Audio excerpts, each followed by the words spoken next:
j'ai 62 slides et 9 minutes pour vous expliquer où va l'Arctique. Ça va aller très vite et j'espère que je ne vais pas vous perdre en route. Il va peut-être y avoir beaucoup d'infos, mais en tout cas, pour commencer, ce qu'il faut arriver à savoir, c'est quel sera le monde en 2035. Alors je sais, c'est pas 2030, mais nous, notre timeline de travail, c'est 2035, donc on va aller 5 ans plus loin que tout le monde, là, juste pour 9 minutes. Et on va essayer de vous dire combien il y aura de monde avec nous sur la planète en 2035. Il y aura entre 8 et 9 millions d'êtres humains sur la planète, selon... Merci beaucoup. 8 à 9 millions, ça peut être bien pour certains. Il y en a qui aimeraient que ce soit ça. Donc ces 8 à 9 milliards d'habitants généreront un PIB qui sera bien supérieur à celui de 2015. En 2015, le PIB mondial sera d'environ 81 trilliards, donc ce qui veut dire 81 000 milliards en français. Et en 2035, d'après BP, on partirait sur 210 000 milliards de dollars de PIB. La demande d'énergie primaire, on en a parlé tout à l'heure, BP estime qu'elle va progresser de 42% par rapport à maintenant, pour toutes les raisons qui ont été mentionnées. Et en termes numéraires, on parle de 32 000 kWh par an et par personne en termes de demande d'énergie primaire. Et on parlait tout à l'heure du fait que le prix du pétrole ne serait pas forcément un problème. Je ne sais pas, dans le sens où, en effet, les scénarios, comme vous pouvez voir sur ce slide, qui viennent de l'Agence internationale de l'énergie, parlent toutes d'un pétrole au-dessus de 90 $ le baril, même si on utilise le scénario 450, qui en fait est le scénario, selon eux, le plus optimiste. Je fais très simple et très schématique, parce que le plus important, c'est peut-être aussi militaire. On a parlé de la Russie tout à l'heure. Alors, les budgets militaires, en 2016, ça c'est, si on garde les mêmes perspectives que celles qu'on a aujourd'hui, la même vitesse de progression des budgets militaires, le budget chinois serait équivalent à 50% du budget américain. Par contre, en 2035, si on garde les mêmes proportions et la même vitesse de progression des budgets militaires, là, on serait à un budget égal. Je ne rentre pas dans les considérations géopolitiques, ce sera pour un prochain Wikitalk. Donc en tout cas, ce qui est important, c'est aussi de comprendre, quand on parle donc de l'Arctique et de l'Antarctique, que la transition du monde, c'est celle qui se passe derrière moi, c'est-à-dire une fonte des glaces, pas seulement des glaces marines, donc des glaces océaniques, mais aussi des glaces sur Terre, ce qu'on appelle le pergélisol. Je ne rentre pas dans les détails scientifiques. Aujourd'hui, j'ai envie de partager un mot avec vous, et ce mot, c'est celui-ci. Alors ça paraît un petit peu barbare comme ça, mais je vous assure que c'est très mignon, ça se prononce Sungjutinnik, et c'est de l'Inuktitut, donc c'est la langue inuit venant de l'Est du Canada, et ça veut dire s'adapter. Parce que si on parle de l'Arctique en 2035, l'enjeu principal, c'est l'adaptation. Et d'ailleurs, pas que pour l'Arctique, on a parlé sur la santé, on a parlé sur l'énergie, c'est pas qu'une question géopolitique ou géoéconomique. Donc nous, ce qu'on voit en termes de progression, c'est qu'en Arctique, vous avez 2 temps. Le premier temps, 2015-2025, est le temps de la construction. Construction des infrastructures, construction des institutions, construction des discours, etc.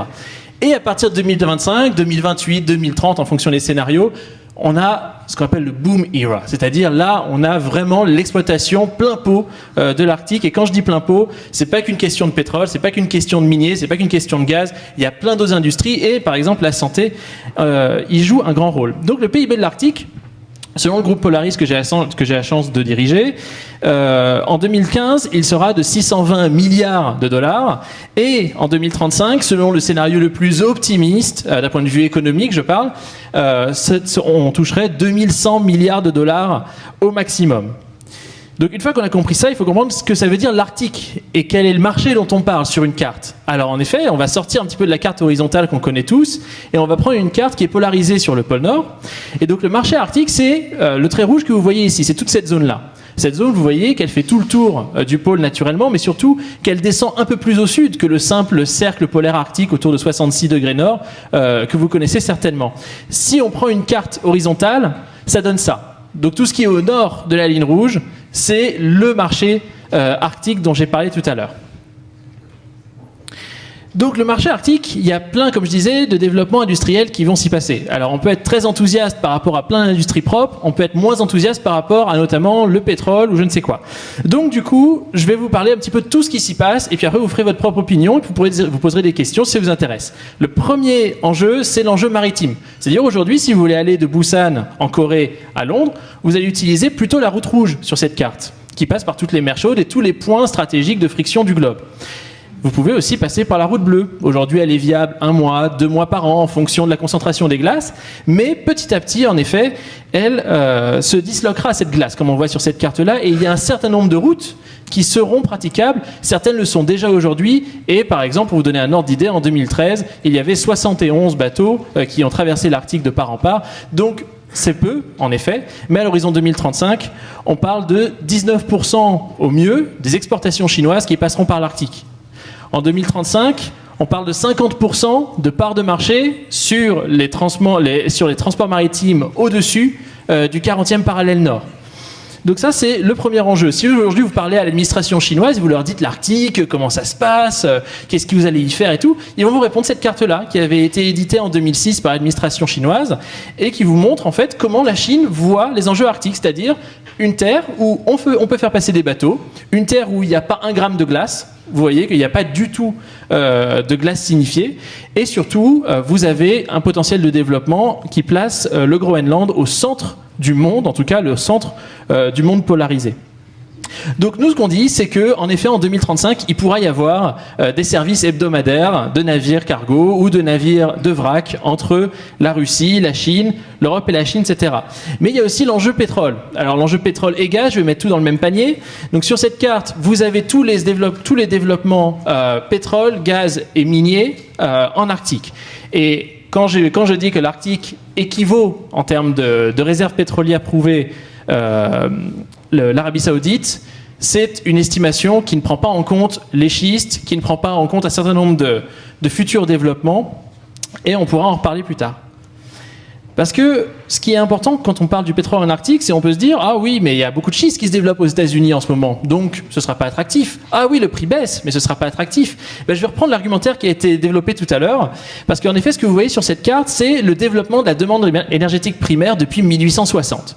Et ce que vous voyez, c'est que, à part le bois en orange, qui est plus ou moins constant, en tout cas qui a une stagflation, comme on dit, les énergies renouvelables représentent très peu de choses. C'est le bleu ciel, donc l'hydro, et c'est le bleu foncé tout en haut. Vous voyez qu'aujourd'hui, à l'échelle du monde, ça représente pas grand-chose.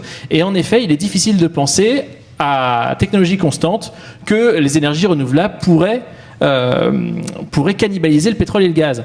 Alors ce que je voulais partager avec vous aussi a été développé un petit peu tout à l'heure.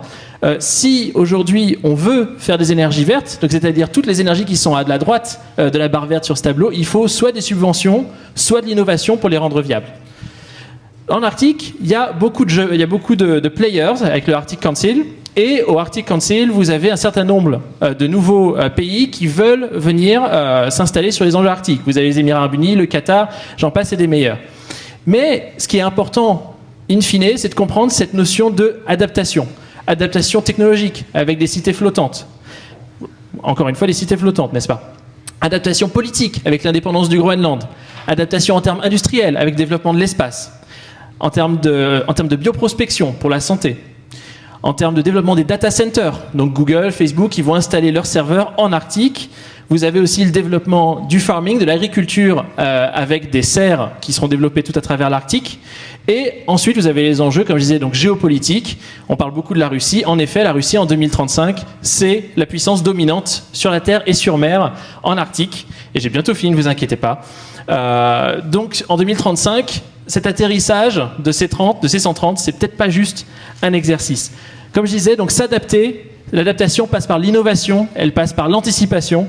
C'est les mots que je voulais partager avec vous aujourd'hui. Et merci beaucoup de m'avoir donné cette tribune.